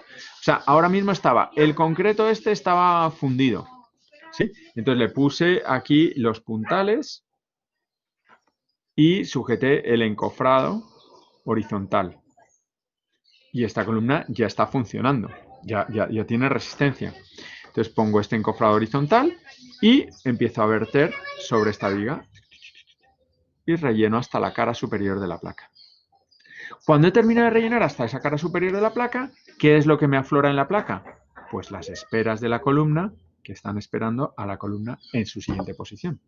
Entonces fijaros que aquí, al final del día, lo que tengo es una columna que se une absolutamente bien a una viga y que se une absolutamente bien a la siguiente columna, porque aunque lo he ido hormigonando por fases, la primera fase fue hasta aquí, la segunda fase fue hasta aquí, y ahora pongo en la armadura del siguiente tramo de columna, le pongo la formaleta y fundo la siguiente columna. ¿Sí? Al final del día, como os digo, esto queda así. ¿Sí? Son las 4 rayas que yo os decía al principio del curso. Esas son las 4 rayas del detalle, sí, pero ¿cómo era el detalle? Bueno, pues sé que tengo que fundir en primera instancia hasta aquí y dejar las esperas de la columna, ¿verdad? Sé que después le tengo que poner una viga y tengo que ponerle la armadura a la viga y entonces ya sí puedo fundir la viga y luego sé que tengo que ponerle otra vez la formaleta de la columna y fundir la columna. ¿Entendieron el sistema esqueletal? ¿Alguna duda en este proceso? Chicos, lo vamos a ver ahora en fotos, ¿vale? Pues si tenéis cualquier duda, esto sí es clave que me lo preguntéis, ¿vale? Bueno. Mirad, para hacer una columna, paso cero. Imaginaros que esta es la columna que viene de abajo, ¿vale? Entonces, paso cero. Estas armaduras o este refuerzo que viene con sus flejes, viene del piso de abajo. Entonces, lo primero que yo hago es que cuando yo tengo las 4 o la que sea, las armaduras que tenga, compruebo que efectivamente la columna que va a venir aquí arriba rellena de concreto tiene el recubrimiento que yo quería, los 5 centímetros. Y entonces dibujo en el suelo dónde va a venir la siguiente columna. Ese punto es el punto donde yo voy a colocar la formaleta. ¿Sí? Porque lo que yo quiero hacer con la formaleta es formar el molde exactamente del 40 por 40, ¿cierto? Ahí es donde voy a colocar la formaleta. Entonces mira que estos tipos están dibujando con una tinta azul, ¿no? Una tiza azul sobre el suelo, cuál es la columna que va a subir en la parte superior. Pero estos aceros son las esperas de la columna de abajo. Entonces luego armo los refuerzos de esa planta. Aquí están armando los refuerzos. ¿Cómo se arma? Oye, pues mira, es que el detalle estructural que lo tiene aquí, mira, este señor tiene aquí, está leyendo, es un señor aquí, mira, aquí lo tenemos, y está leyendo los planos que nosotros le hemos hecho. Y esos planos le dicen que tiene que haber una barrita de estas cada 10 centímetros y que estas están separadas 25 y que no sé qué, ¿vale? Eso es clave, esa es la armadura que él tiene que ir armando. Y entonces la va poniendo cada 10 centímetros, le va poniendo una barra, dice, tengo estribos o flejes cada 10 centímetros. Uy, listo, pues cada 10 centímetros pongo un estribo, ¿vale?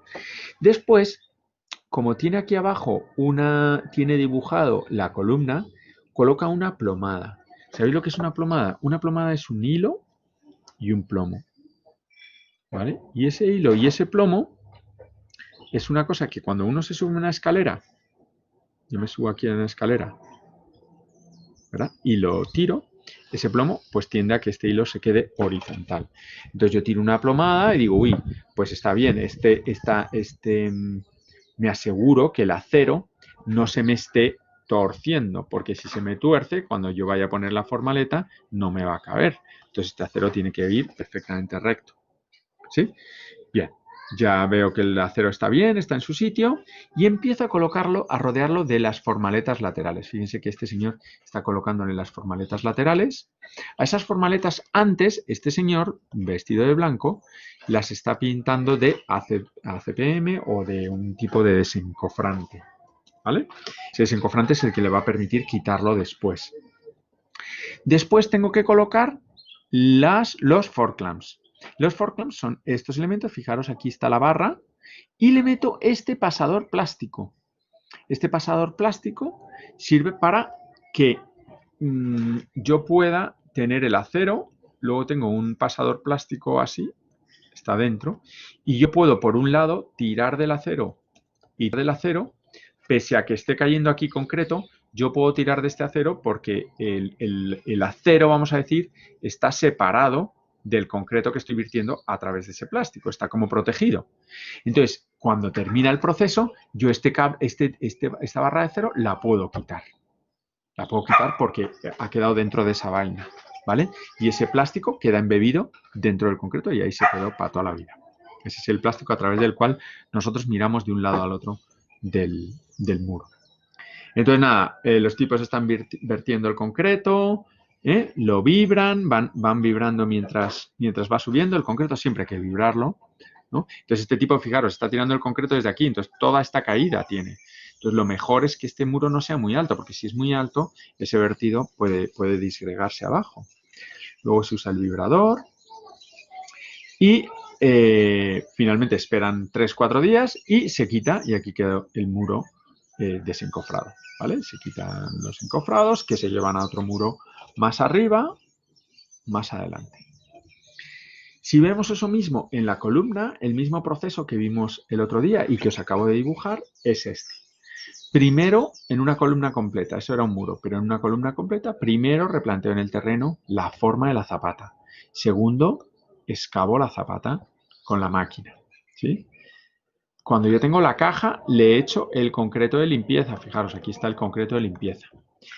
Preparo mis esperas. Perdón un segundo que se me está acabando la batería del ya. No, espérate, que es que no hace buen contacto. Un segundito.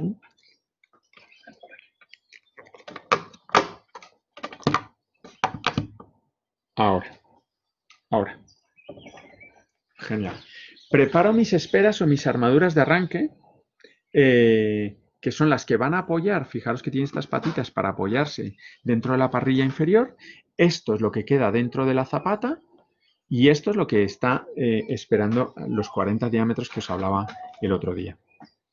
Después aquí tenéis las parrillas, perfectamente como unas parrillas para hacer un asado argentino, ¿verdad? Con estas patitas para arriba. Aquí están las parrillas. Aquí coloco en el fondo coloco la espera de la columna. Fijaros que todo esto es lo que va a quedar lleno de concreto. Por eso la columna llega hasta abajo. La columna nunca, jamás en la vida puede quedar aquí arriba, ¿vale? Porque entonces no está cogiendo, no está anclando bien dentro de la zapata. Y aquí veis dónde están las esperas, están sujetadas en el centro, aquí está la tierra preparada para ser vertida de concreto. Fijaros, esto es un ejemplo de dos cosas raras, y las traigo a posta.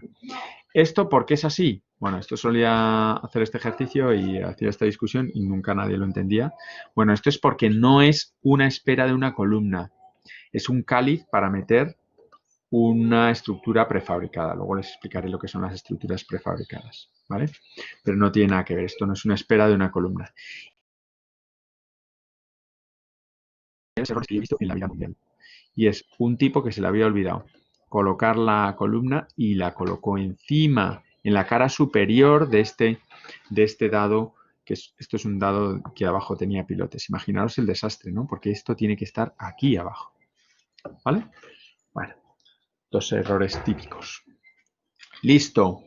Cuando ya he terminado la zapata, pues voy y replanteo con el azulete o con esta línea azul o esta tiza azul, la columna que va a salir de ahí hacia arriba. Esta es la columna que va a salir de ahí hacia arriba.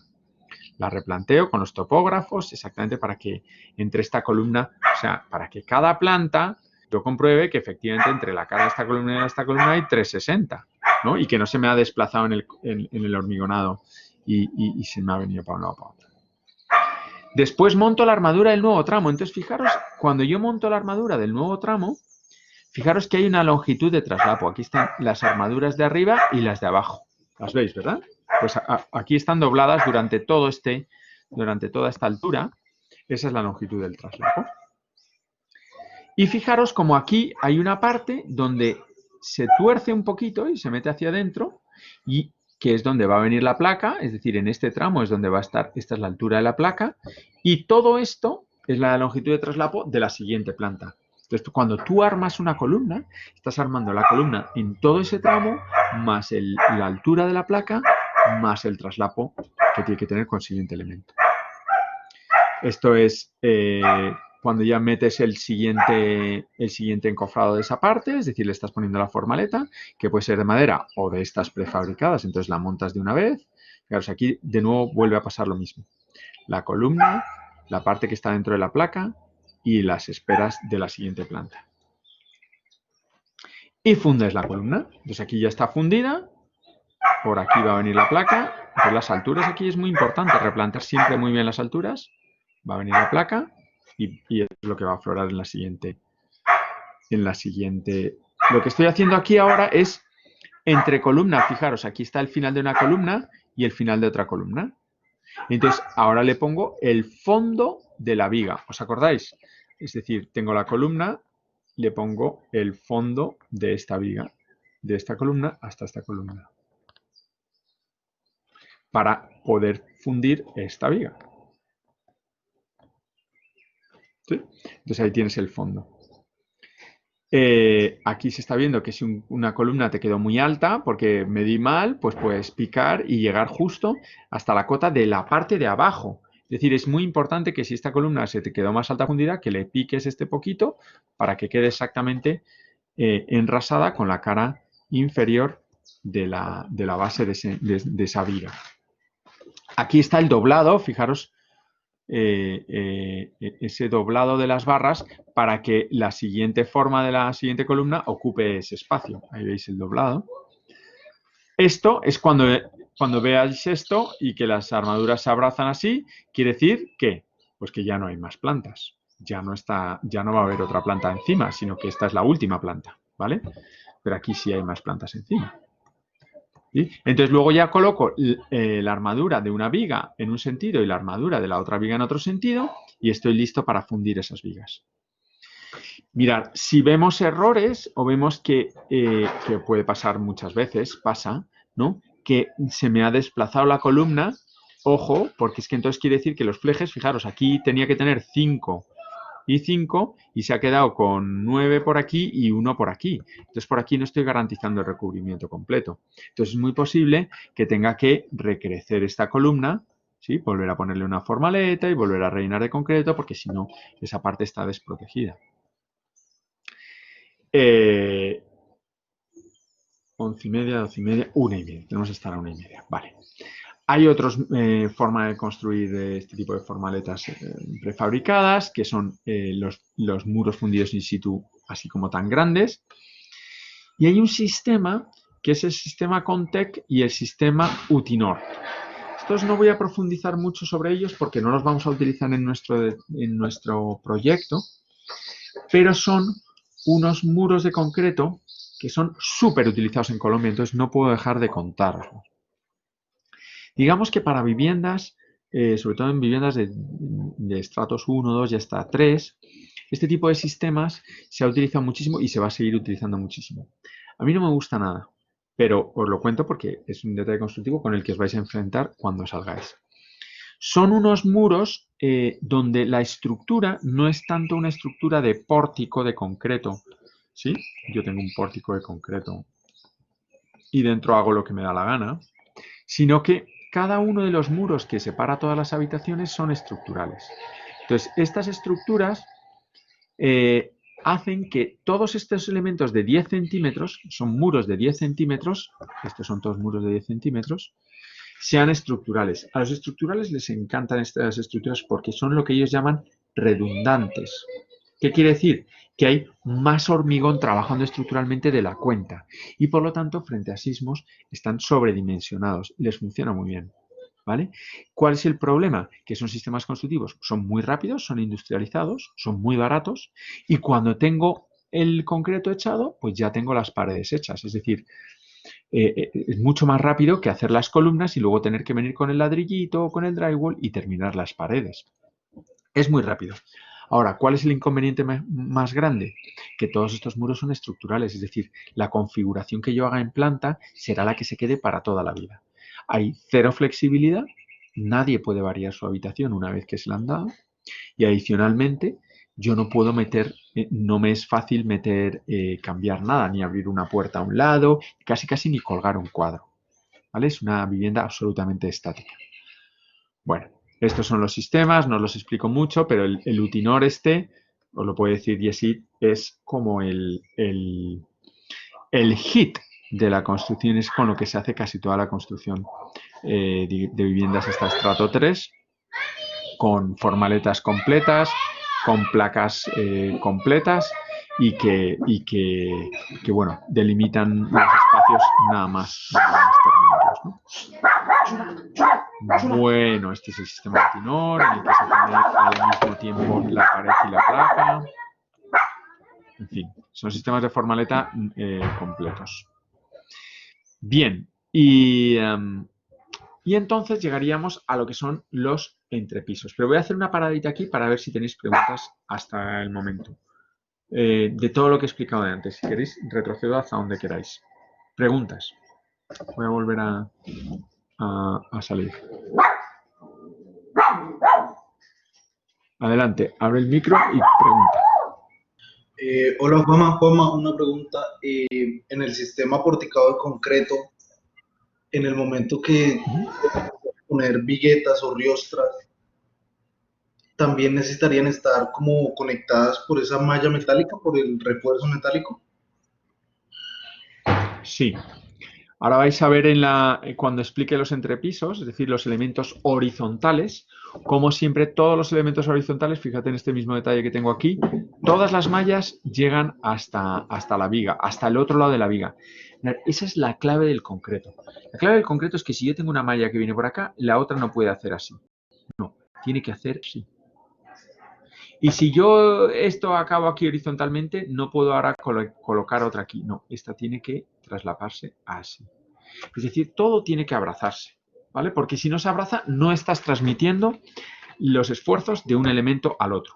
Y como esto de las estructuras porticadas, como todas las estructuras, de lo que se trata es de que el peso de una persona de aquí, ¿verdad?, llegue hasta la cimentación, pues el peso se transmite por el elemento horizontal, luego baja por este vertical, luego llega a esta columna y se responde por el terreno. Entonces, cada elemento tiene que estar muy bien, sobre todo en concreto, tiene que estar muy bien empotrado, tiene que estar muy bien unido. Si no, se estaría produciendo una articulación, ¿vale? Es decir, si yo pongo esta columna aquí y pongo un elemento metálico y aquí pongo no sé, un circulito, ¿verdad? Pongo una sola barrita, o que la barra llegue y no toque, esto, aunque yo diga que esto es articulado, empotrado, esto no está empotrado, esto está articulado. Y entonces el sistema de funcionamiento estructural es diferente completamente. No es que no pueda ser, es que en el concreto tienden a ser, todas las estructuras de concreto tienden a ser monolíticas, es decir, todas empotradas y que transmiten sus cargas a través de unas grandes fijaciones. ¿Qué más? ¿Más dudas?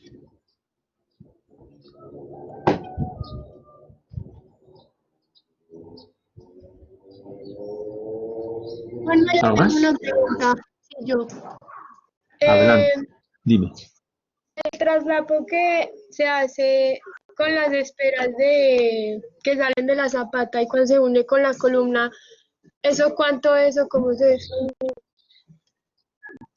Mira, el traslapo, el otro día os decía, hay una norma no escrita, o sea, es una norma de maestro de obra, porque el traslapo es una cosa que te lo da el cálculo estructural, entonces te lo define el estructural. Pero cuando uno va por una obra, no puede estar esperando que le diga el estructural todo, ¿verdad? Entonces, uno tiene que tener como truquitos, como reglitas, para saber si las cosas más o menos tienen sentido o no. Entonces, el típico truco de esto es que más o menos los traslapos tienen que ser de 40 diámetros. 40 diámetros quiere decir que si yo tengo una columna que es que tiene 4 redondos son 4 redondos del 10, ¿vale? De 10, que quiere decir de 1 centímetro, pues si yo multiplico 40 por 10 milímetros o por 1 centímetro, pues son 40 centímetros. Entonces yo sé que más o menos la longitud de traslapo de esto debe ser 40 centímetros. Pero si esta barra no es del 10, sino que es del 20, ¿vale? O sea, es de 2 centímetros, es más gorda, entonces el traslapo es como de 80 centímetros. Y así, si es del 25, pues es lo mismo, 40 veces por 25. Entonces, cuando yo voy por una obra y veo que está el suelo y sale una barrita y sale la barrita a 25 centímetros, más o menos porque yo tengo aquí mi pie, ¿verdad? Y yo voy caminando y digo, uy, esto está saliendo aquí muy poquito. Y entonces cojo 1 metro y digo, oye, esto que está saliendo aquí 13 centímetros. Y le digo al constructor, oiga, esto está saliendo 13 centímetros. ¿Está usted cumpliendo la...? Entonces ya ahí sacamos los planos estructurales y vemos que hay un error. ¿Vale? Entonces, 40 diámetros es una cifra que uno tiene en la cabeza y entonces sabe que más o menos la cosa va bien. Hay un problema y es que si yo quiero entre una viga y una columna hacer el traslapo, imaginaros una viga. Entonces la viga viene por acá y la columna imaginaros que es de 20 centímetros de ancho. Y yo con la viga, claro, pues si le hago todo el traslapo que necesito, pues se me sale del edificio. Imagínense que este es el final del edificio. Se me sale una barra. Entonces esa barra no se me puede salir. Entonces la viga lo que hace es que dobla, ¿verdad? Dobla las barras. Por eso muchas de estas barras están dobladas. Y esa barra, al doblarse, la longitud de traslapo es este elemento, todo lo que se mete en horizontal, más todo lo que se mete en vertical, más que cuando yo doblo, esto es como cuando un loro, ¿verdad?, dobla su uña alrededor de un palo. Pues si yo doblo la uña, no solo estoy haciendo una longitud de traslapo óptima, sino que cuando yo intento el loro para allá, este garfio me ayuda a, digamos, mejora o disminuye la longitud de traslapo porque ha mejorado mucho el agarre. ¿Vale? Entonces, ese tipo de traslapos, digamos, da para una clase entera, pero con que os quedéis más o menos con que los elementos cuando están uno a continuación de otro tienen que estar 40 diámetros y que cuando están doblados puede ser un poco menos, pues con eso más o menos es una regla que os ayuda bastante. Esa es la típica regla que os la he querido como contar y que va a ser muy importante también, por ejemplo, en esto de las placas. Y es que el acero fuerte, el fuerte, siempre va donde hay tracciones. Entonces, si yo tengo una viga, imaginaros que tengo una viga así. Yo tengo una viga así. Entonces, seguramente con Nicolás Parra habráis visto que si esta es una viga de concreto, tiene un diagrama de momentos que es así. ¿Vale? Ese diagrama de momentos, ¿habéis visto este diagrama de momentos o no? Si alguien me dice que sí, me alegraré mucho. ¿Habéis visto ese diagrama de momentos? Sí, Juan Manuel. Sí. Qué bueno, me alegro. Menos mal. Entonces, ese diagrama de momentos tiene una traducción para los arquitectos, porque los arquitectos dicen, bueno, es que eso yo no entiendo nada. No, pero es que tiene una traducción muy, muy importante. Y es que donde la gráfica está por encima de la horizontal, quiere decir que hay tracciones por la cara superior. Y cuando la gráfica está por debajo de la horizontal, quiere decir que aquí hay tracciones por la cara inferior. ¿Sí? Y aquí hay tracciones por la cara superior. ¿Sí? Entonces, cuando yo veo una viga de concreto, yo no sé cuántas barras tiene que tener. Pero sí sé, imaginaros que esta es la viga de concreto y la veo colocada encima de un encofrado. ¿Vale? Y la veo aquí. Entonces, sí sé que, de algún modo, imaginaros que este es el encofrado y por aquí va a estar la columna de abajo y aquí va a estar la otra columna de abajo. Yo no sé cuántas barras va a tener, pero sí sé que cuando me acerco a la columna debe haber muchas barras por aquí arriba, por la cara de arriba. Entonces yo voy a ver una sobredimensión de barras en la cara superior de la viga cuando me acerco a la columna. Y cuando estoy en el centro del vano, es decir, cuando yo estoy caminando por el centro del vano, tengo que ver que esas barras están más bien por abajo. Luego, esta viga es una jaula, ¿verdad? Es una jaula completa y no sé qué. Pero si yo me fijo bien, voy a poder ver que en las zonas centrales tengo armadura por abajo y en las zonas, digamos, de final tengo armadura por arriba.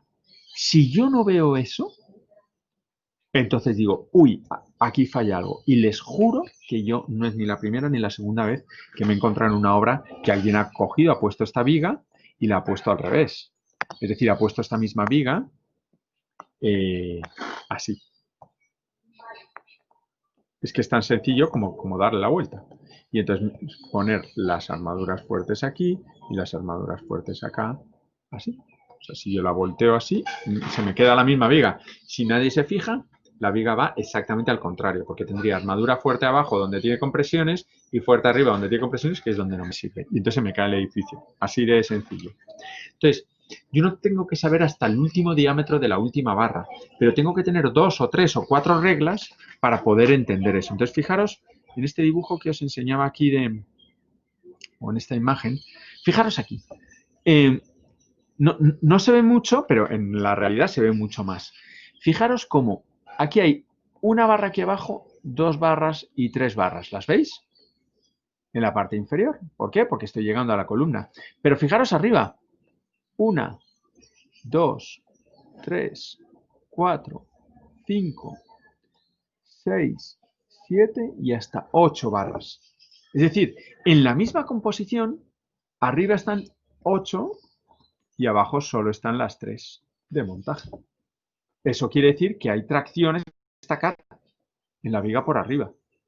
Luego esas vigas les pasa al contrario, en la zona central hay más barras por abajo que por arriba.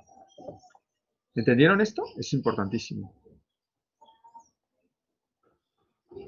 ¿Listo? Bueno, pues yo prefiero haber cerrado aquí y contestar a más preguntas. Si tenéis alguna otra pregunta, la contesto y seguimos con los elementos horizontales en la próxima clase. Pero quiero que me digáis si de esto, de la práctica o de alguna otra cosa tenéis alguna duda. Voy a dejar de compartir esto y prefiero parar aquí y consolidar. ¿Alguna duda más?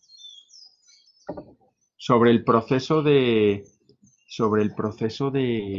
cómo se hacen las prácticas, de la entrega, problemas que habéis tenido. Os quiero dar un momento para que me contéis.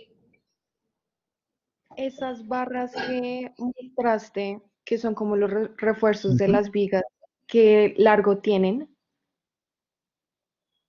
Los refuerzos de la viga, bueno, tienen lo que te dé, es una cosa muy bonita, eso es justo lo que te dé el diagrama de los momentos, es decir, que, voy a compartir una pizarra en blanco, pero eso sí ya es más del estructural, uno generalmente esas cosas no las suele saber, ¿no? Pero si yo tengo una viga que viene de aquí a aquí y estos son 7 metros, ¿no? Pues el diagrama puede ser una cosa así.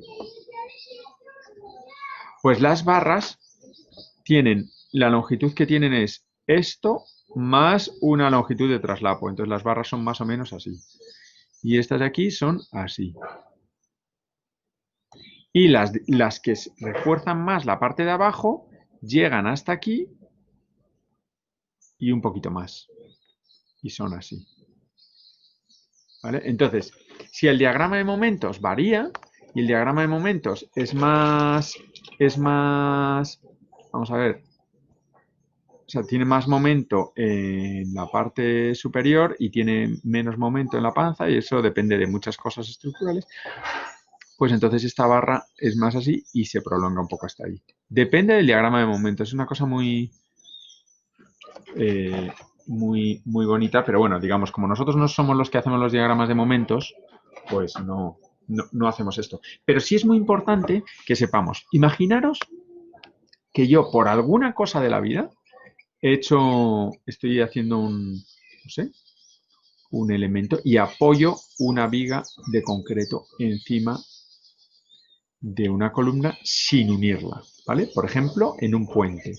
En los puentes, aquí se pone una junta de neopreno y no se une este elemento de concreto y este. Y diréis, ¿por qué? Bueno, pues porque el concreto tiene dilataciones y los puentes son muy grandes. Entonces, estas dilataciones, si yo uniera estos dos elementos, esta dilatación podría hacer tumbar la columna. Entonces, el diagrama de momentos en este caso, lo habréis estudiado también con Nicolás Parra, no sube por arriba, sino que es una viga biapoyada. Entonces, todo el diagrama de momentos se produce por la cara inferior. Entonces, en este caso, es el típico caso en el que las vigas tienen toda la armadura fuerte por abajo. Y la armadura por arriba es simplemente armadura de piel, armadura débil. De hecho, esas armaduras muchas veces suelen ser T's invertidas. Perdón. Así no. Suelen ser T's invertidas. T's invertidas. Tienen esta forma. ¿Por qué? Porque puedo acumular muchas barras de acero aquí abajo, que es donde tengo la tracción. Y arriba pongo como más cantidad de concreto, porque arriba lo que tengo es la compresión. ¿Sí? Si yo tengo este diagrama, arriba es todo compresiones y abajo todo tracciones. Entonces, abajo que pongo muchas armaduras, muchas barras. Aquí hay dos, pero aquí hay las que quieras, muchas. Y arriba, ¿qué es lo que estoy poniendo? Mucho concreto. Estoy poniendo unas barritas mínimas, las mínimas de montaje, pero mucho concreto. Es decir, fijaros esta sección como es mucho más grande aquí que aquí. ¿Por qué? Porque yo arriba voy a comprimir y el hormigón a compresión funciona muy bien. ¿Vale? Y entonces aquí me funcionan muy bien las barras. Entonces eso ya son diseños, pero todos los diseños en el concreto se asocian a la forma de trabajo. No me quiero extender mucho en esto, pero digamos, no os preocupéis la longitud de traslapo que tienen eso, sino que tiene que ver con el diagrama. ¿Vale? Espero haberte contestado a la pregunta. Sí, muchísimas gracias. A ti. Sofía. Yo tenía una pregunta sobre la guía de la fase 2. Hay una parte que dice las vigas longitudinales son 35 por 70 centímetros con armadura de 4 de diámetro de 4 de diámetro de 12 milímetros y armadura de piel adicional 4. Bueno, esa parte no la entendí. Entonces, como la armadura de piel adicional, ¿qué es? Es que no os lo he explicado. Mirad, la armadura principal siempre está en la cara superior o en la cara inferior, ¿vale? Pero cuando las vigas son muy grandes, muy altas, la armadura que van a decir siempre es o arriba o abajo, esas son las importantes. Pero cuando la viga es muy alta, yo no puedo dejar todo este concreto sin armar, porque se me fisura.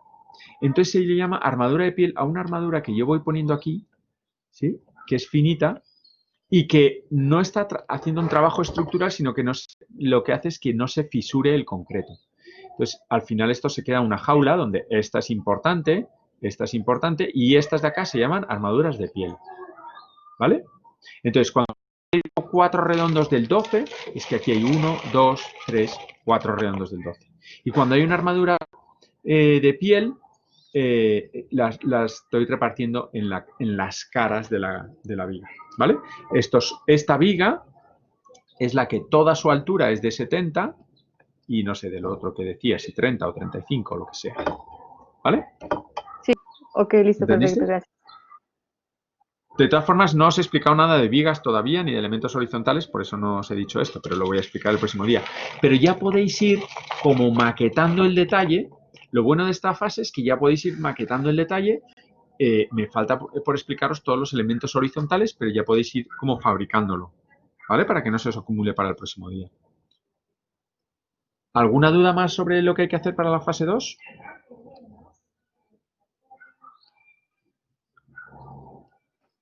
Para el detalle de la fase 2, ¿algo más? No, por ahora no. Por ahora no, porque no sabéis por qué. Pero de pronto sí habrá. Pronto habrá. Bueno, pues está muy bien que lo vayáis mirando para que si queréis el próximo día, antes de empezar a explicar los elementos horizontales, pues pueda contestar a las dudas. Por ahí pregunta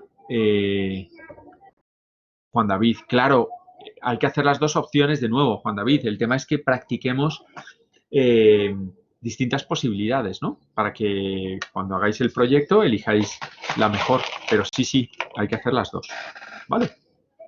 Y pues arrancáis con la cimentación con la que os dé la gana, con la que mejor os parezca de las opciones que os ponía en la primera fase, la dibujáis bien, ¿no? Y ya tenéis una cimentación bien hecha, la que queráis, con pilotes, profunda, no profunda, la que queráis.